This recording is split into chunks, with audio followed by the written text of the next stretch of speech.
लालच का फल एक छोटे से गांव में महेश नाम का एक किसान रहता था। वो बहुत मेहनती और ईमानदार था, लेकिन बहुत गरीब भी था। वो और उसकी बीवी काड़ी मेहनत करते थे, पर उनकी ज़रूरतें मुश्किल से ही पूरी हो पाती थीं। एक दिन महेश को अपने खेत में काम करते हुए एक छोटी सी चमकीली चीज़ मिली। जब उसने उसे उठाया तो वो एक पुरानी पीतल की घंटी थी। उसने उसे साफ किया और एक पेड़ की डाल पर टांग दिया। अगले दिन जब महेश काम पर वापस आया तो उसने देखा कि घंटी के नीचे सोने का एक सिक्का पड़ा है। वो बहुत हैरान हुआ।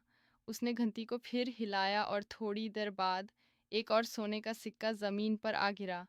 महेश समझ गया कि यह कोई जादुई घंटी है जो हर बार हिलाने पर एक सोने का सिक्का देती है। महेश बहुत खुश हुआ। उसने अपनी बीवी को बताया और दोनों ने मिलकर तय किया कि वो हर दिन सिर्फ एक सिक्का ही लेंगे ताकि उनका जीवन आराम से कट सके और किसी को पता भी ना चले। कुछ हफ्तों तक सब ठीक चलता रहा, लेकिन धीरे धीरे महेश की बीवी के मन में लालच आने लगा। उसने महेश से कहा, एक सिक्के से क्या होता है, हम गरीब ही रहेंगे, हमें अमीर बनना चाहिए।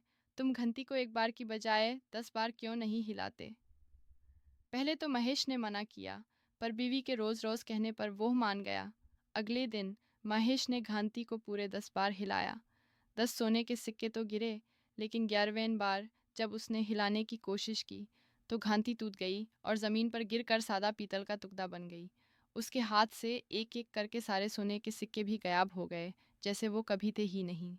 महेश और उसकी बीवी को अपनी गलती का एहसास हुआ। उनकी लालच की वजह से उनकी रोज़ की कमाई का ज़रिया भी जाता रहा। उन्हें समझ आया कि संतोष और सब्र ही असली धन है। उन्होंने फिर से मेहनत करना शुरू किया और सादगी भरा जीवन जीने लगे। मोरल: लालच हमेशा बुरा होता है।